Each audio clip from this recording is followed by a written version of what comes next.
Hello viewers, एक बार फिर से स्वागत है हमारे इस चैनल एड स्पोकन पर। सो गाइस, आज मैं आप सभी के लिए लेके आया हूँ इंग्लिश का बहुत ही ज्यादा इंपॉर्टेंट चैप्टर। आज की क्लास के बाद ना आप दिल से बोलोगे वाह यार मजा आ गया। आज की जो क्लास थी ना वसूल हो गई हमारी पूरी, क्योंकि इंग्लिश का सबसे ज्यादा इंपॉर्टेंट जो चैप्टर है उसमें से एक चैप्टर हमारा मॉडल वर्ब है। मॉडल वर्ब दोस्तों, अगर मैं आपसे पूछूं कि मॉडल कहते किसे है तो आप क्या कहोगे? वही should, could, would, use to, must?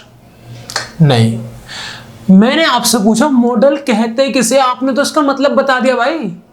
तो मॉडल्स अगर हमें जानने हैं तो हमें पहले इसका मतलब यानी कि मीनिंग समझना पड़ेगा। मीनिंग समझने के लिए हमें आप अपने मन की बात कहनी पड़ेगी। इट मीन्स मैं आपको बताता हूं, सी मॉडल, मॉडल वर्ड आया कहां से? तो ये आया है मोड से, यानी कि ये आया है मूड से।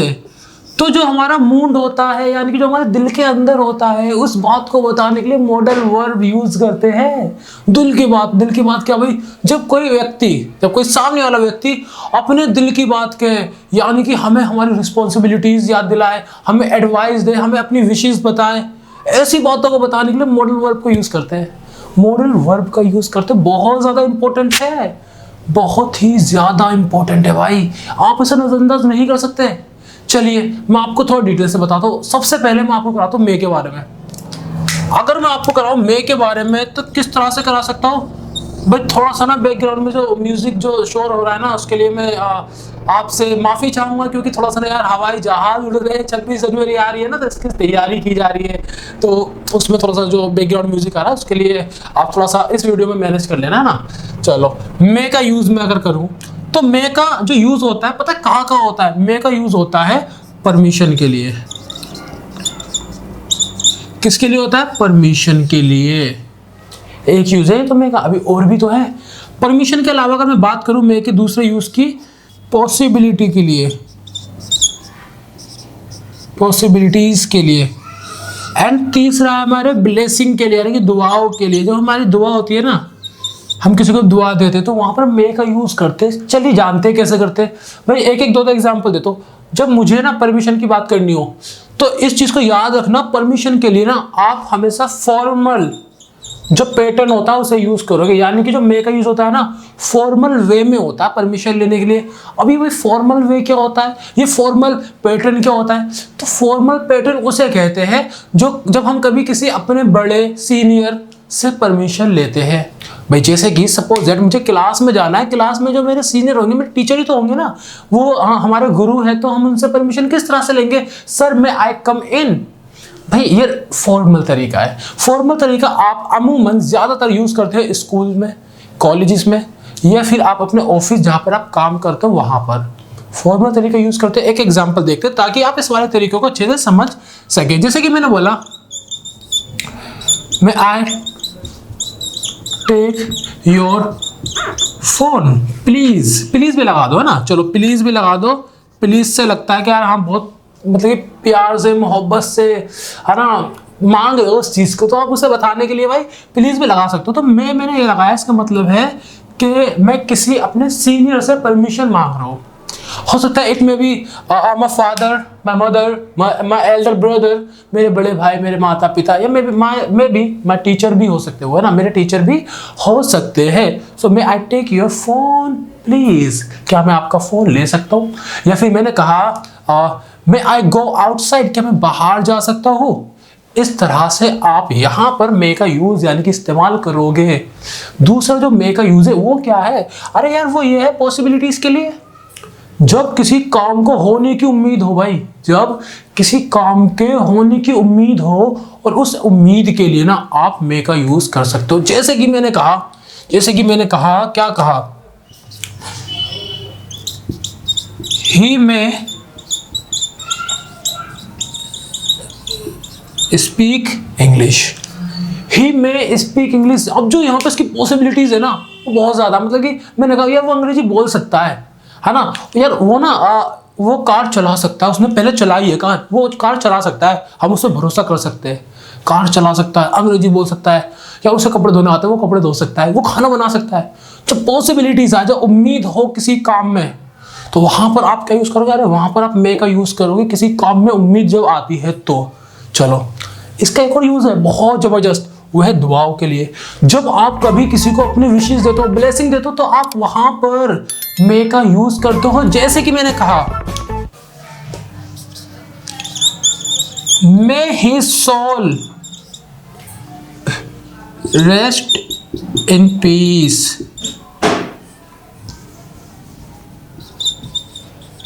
Piece, okay, may his soul rest in peace. इसका मतलब क्या है भाई? मेरी दुआ है कि आपकी आत्मा को शांति मिले, या फिर मैंने कहा मे यू लिव लॉन्ग।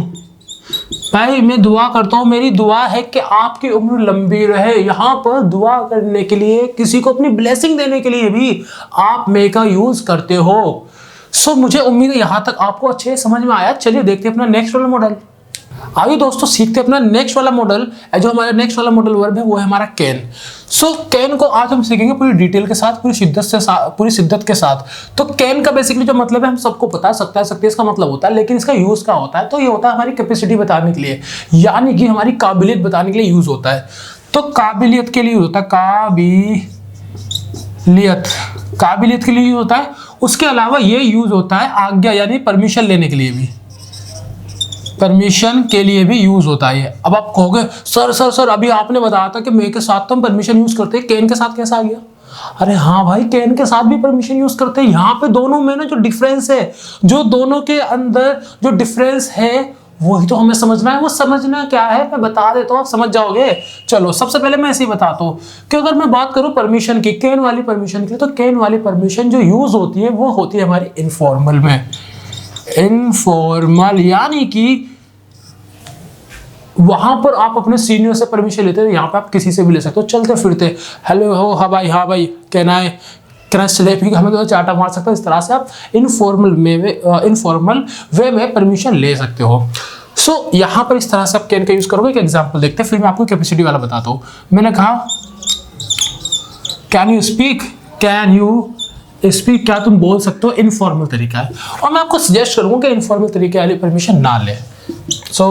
मेरे हिसाब से काट दो इसे आज ही ना, बाय बाय टाटा तलाक सब दे दो इसे, ठीक है। काबिलियत, जब आपको ना दिखे हाँ भाई मेरे अंदर ही काबिलियत है, यानी कि आपकी जो कैपेसिटी है उस कैपेसिटी को बताने के लिए आप कैन का यूज करोगे। जैसे कि एक एग्जांपल दे दो, बस दे तो रहो, रुक तो जाओ, आप समझोगे ना यार। देखो मैंने कहा he can cook the food, वह खाना बना सकता है। भाई जो खाना बना सकता है उसकी कैपेसिटी देखो तुम यार, वो खाना बना सकता है। He can run very fast, वो बहुत तेज दौड़ सकता है। ही कैन स्पीक, वह बोल सकता है, उसकी कैपेसिटी वो बोल सकता है, उस काम में माहिर है वो। तो जब ऐसी आपकी कैपेसिटी की बात हो ना, तो आप वहां पे कैन का यूज करोगे। चलिए भाई यहाँ पर आपने कैन का यूज सीखा। चलो अब मैं आपको ना बताता हूँ कि आप यहाँ पर अगर कुड का यूज करना चाहो, कुड का तो कैसे यूज करोगे। तो मैं आपको यहाँ पे लिखवा देता हूँ। तो बेसिकली जो कुड है ना, कुड को याद रखना, ये पास्ट टेंस होता है ऑफ कैन, यानी कि जो कुड है वो कैन का पास्ट का टेंस होता है, पास्ट का होता है ना। तो इसका यूज क्या होता है कुड का? भाई कुड का जो यूज होता है वो होता है पोलाइट रिक्वेस्ट के लिए, पोलाइट रिक्वेस्ट के लिए यूज होता है। क्या यूज होता है? कुड यूज होता है भाई। इसके अलावा कुड का एक और यूज होता है। वो यूज क्या होता है यार? वो होता है पास्ट एबिलिटी बताने के लिए। जो हमारी एबिलिटी होती है ना, एबिलिटी जो पास्ट की होती है, यानी कि पास्ट एबिलिटी, ठीक है ना, उसे बताने के लिए हम यहाँ पर कुड का यूज करते हैं। एग्जाम्पल देखते हैं, समझेंगे अच्छे से। वही मैंने कहा could you please give me a glass of water, could you please give me a glass of water, क्या आप मुझे एक गिलास पानी दे सकते हो? जहां आपने कुड लगाया, ये भाई आपके मन की बात है ना, आपके मन की बात, देखो आपके मन की बात क्यों, आप अपने जहां आपने कुड लगाया वहां पर आपने बहुत ही ज्यादा पोलाइट वे में भाई वो चीज मांगी कि could you please give me a water, क्या आप मुझे पानी दे सकते हो? इस तरह से कुड मीन्स आपके जो बिल्कुल बहुत प्यार मोहब्बत से जब आप कुछ चीज़ मांगते हो या कुछ किसी भी तरह की परमिशन लेते हो तो आप कुड का यूज़ करते हो। पास्ट एबिलिटीज मीन्स जो काम आपने पास्ट में नहीं किया या कर दिया, जैसे कि I could not come here yesterday, मैं कल यहाँ नहीं आ सका। ठीक है, इसका मतलब सका सकी होता है कुड का पास्ट एबिलिटी की जब हम बात करें वहां पर, तो है ना। मैंने कहा यू कुड नॉट कम, तुम नहीं आ पाए। आई कुड नॉट गो, मैं नहीं जा सका। शी कुड नॉट लर्न, वे नहीं सीख सकी। ठीक है ना। वी कुड नॉट स्पीक, हम नहीं बोल पाए या बोल सके। ठीक है ना। तो यहाँ पर कुड का जो यूज होता है वो किसके लिए होता है, वो इन दो चीज के लिए होता है जो मैंने आपको यहाँ लिखवा रखी है, पोलाइट रिक्वेस्ट के लिए एंड वो यूज होता है एबिलिटी के लिए जो भी हमारी पास्ट में होती है। एक रिक्वेस्ट और बताया दो, मैंने यहाँ पे बताया था could you please give me a glass of water की जगह मैं बोलता could you please subscribe my channel. तो यहाँ पर भी मैंने कुड का यूज करा बहुत पोलाइट वे में, बहुत एक अच्छे से रिक्वेस्ट करी है मैंने आपसे। तो आई होप आपको यहाँ तक अच्छे समझ में आया होगा। चलिए देखते हैं अपने नेक्स्ट वाले मॉडल। चलिए दोस्तों सीखते हैं अपने नेक्स्ट वाले मॉडल वर्ब्स, और जो कि हमारे नेक्स्ट वाले मॉडल वर्ब है वो है शुड। वो है शुड। शुड का जो यूज होता है वो होता है जब हम किसी को भी एडवाइस देते हैं, यानी कि एडवाइस के लिए शुड का इस्तेमाल यानी कि यूज होता है। फॉर एग्जाम्पल मैंने कहा यू शुड स्पीक, तुम्हें बोलना चाहिए, ये एडवाइस ही तो है मेरी। यू शुड स्पीक, तुम्हें बोलना चाहिए। यू शुड गो, तुम्हें जाना चाहिए। यू शुड थिंक, तुम्हें सोचना चाहिए। अबाउट योर लाइफ, अपनी लाइफ के बारे में, है ना। यहाँ पे क्या कर रहा हूँ मैं, आपको एडवाइस देता हूँ, तो एडवाइस देने के लिए आप वहां पर शुड का यूज करते हो। चलिए नेक्स्ट वाला मॉडल वर्ब देखते हैं, वो है हमारा मस्ट। तो अगर मैं बात करूं मस्ट की, तो मस्ट का जो यूज होता है वो होता है कोई भी काम जो मैंडेटरी होता है, यानी कि जरूर करना है, उस काम के लिए आप वहां पर मस्ट का यूज करते हो। चलो मैं इसका यहाँ पे मतलब बताता हूँ। उसका मतलब है जरूर डॉट डॉट ना चाहिए। भाई मैंने कहा you must purchase this book. You must purchase this book, इसका मतलब क्या, तुम्हें ये वाली किताब जरूर खरीदनी चाहिए। मैंडेटरी है भाई, है ना। जो चीज मैंडेटरी यानी कि जो बहुत ज्यादा इंपॉर्टेंट, जिसे हम नजरअंदाज नहीं कर सकते, जिस काम को हम नहीं छोड़ सकते, आप वहां पर मस्ट का यूज करते हो। एक और एग्जांपल देखते हुए मैंने कहा she must book a ticket of Pathaan movie. तो यहां पर अब आपने क्या करा, यहां पर लिखा है she must book a ticket of Pathaan movie, यानी कि आपको पठान मूवी की टिकट जरूर बुक करनी चाहिए। इसका मतलब भाई 3-4 साल में शाहरुख खान की मूवी आ रही है, मुझे क्यों छोड़े। तो ऐसी चीजें जरूरी होती है ना, हालांकि जरूरी नहीं है, बस मैंने एक एग्जाम्पल के तौर पर आपको बताया जो जरूरी होती है, जैसे आप नहीं छोड़ सकते वहां पर आप मस्ट का यूज करते हो। आई होप गाइस आपको यहाँ तक बहुत अच्छे समझ में आया है। चलिए देखते हैं अपना नेक्स्ट वाला मॉडल, वो है हमारा वुड। सो वुड का जो यूज होता है ना, याद रखना वुड जो है ना वो पास्ट टेंस या फिर पास्ट वर्ड ऑफ विल होता है। ठीक है, इसका यूज क्या होता है, इसका यूज बहुत आसान है। इसका यूज होता है वहां पर पोलाइट रिक्वेस्ट करे। अब बोलोगे सर सर सर हमें पता, अभी आपने ना कुड के साथ भी कराया था पोलाइट रिक्वेस्ट में, तो उसमें और इसमें क्या फर्क है। अरे उन दोनों में, यानी कि इन दोनों में एक बहुत छोटा सा फर्क है, वो ये है कि पोलाइट रिक्वेस्ट तो दोनों में, लेकिन इसके साथ एक इच्छा जुड़ जाएगी, एक विश जुड़ जाएगी। भाई आपकी विश क्या है, जैसे कि मैंने कहा एक एग्जाम्पल के थ्रू समझाता हूँ। Would you like to take a coffee.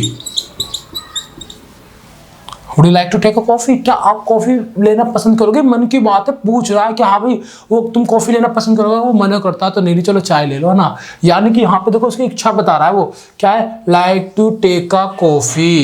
यहाँ पे पता चल रहा है उसकी इच्छा क्या है ना। इस तरह से भाई आप वुड का यूज करोगे, बहुत ज्यादा आसान है। आप प्रैक्टिस तो करो, आप अभी से हार मान जाते हो, अभी से डर जाते हो भाई, अभी तो हमें अपनी पूरी सीरीज करनी है किताबों की, वहां पे क्या करोगे। तो एग्जाम के पर्पज से बहुत ज्यादा इंपॉर्टेंट है। कुछ मैंने मॉडल्स वर्ब छोड़ दी, लेकिन ये बहुत ज्यादा इंपॉर्टेंट है। सबसे पहले मैंने इन्हें कराया है क्योंकि एग्जाम पर्पज से ना हमें अभी तैयारी भी तो करनी है अपनी। एग्जाम पर्पज से तैयारी करनी है, या फिर ये वो वर्ब है जो हमारी स्पीकिंग में बहुत ज़्यादा यूज़ होती है, तो वो चीज़ मैंने पहले करी जो हमारे लिए ज़्यादा इंपॉर्टेंट है।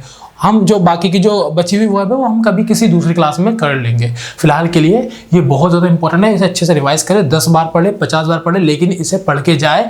एग्जाम में अगर कुछ भी नहीं आता ना, बिल्कुल नील बटा सन्नाटा, बिल्कुल जीरो, और आपने इस चैप्टर को बहुत अच्छे से पढ़ लिया, तो मैं इस चीज़ को ना लिख के दे रहा हूँ कि भाई आप बहुत अच्छा स्कोर फिर भी कर दोगे, यानी कि 50 60 70 नंबर आराम से लिया होगे इंग्लिश में, अगर आप सिर्फ इस चैप्टर को पढ़ के अच्छे से जाते हो। इसके अलावा लिटरेचर जो आपकी जो स्कूल की किताब है ना उसकी उसे भी पढ़ना, कभी सिर्फ इसे पढ़ के चले आओ, क्योंकि ग्रामर और जो हमारा राइटिंग स्किल और जो पेसेज वगैरह होते हैं वो सिर्फ 40 नंबर के होते हैं, तो 80 नंबर नहीं आएंगे वैसे भी, ठीक है। तो आपको लिटरेचर भी पढ़नी पड़ेगी। तो ग्रामर नहीं पढ़ते, अगर आपको थोड़ा प्रॉब्लम आ रही है, आपने कभी नहीं पढ़ाई करी, तो आप इस चैप्टर को अच्छे से सीखें। So let's over the class. अगर आपको हमारी क्लास आज की पसंद आई है तो हमारी इस क्लास को लाइक कर देना, वीडियो को बहुत ही ज़्यादा शेयर कर दो, फैला दो दुनिया भर में, एंड हमारे चैनल को सब्सक्राइब भी कर देना। मिलते हैं नेक्स्ट क्लास में एक नई वीडियो के साथ, तब तक के लिए बाय बाय।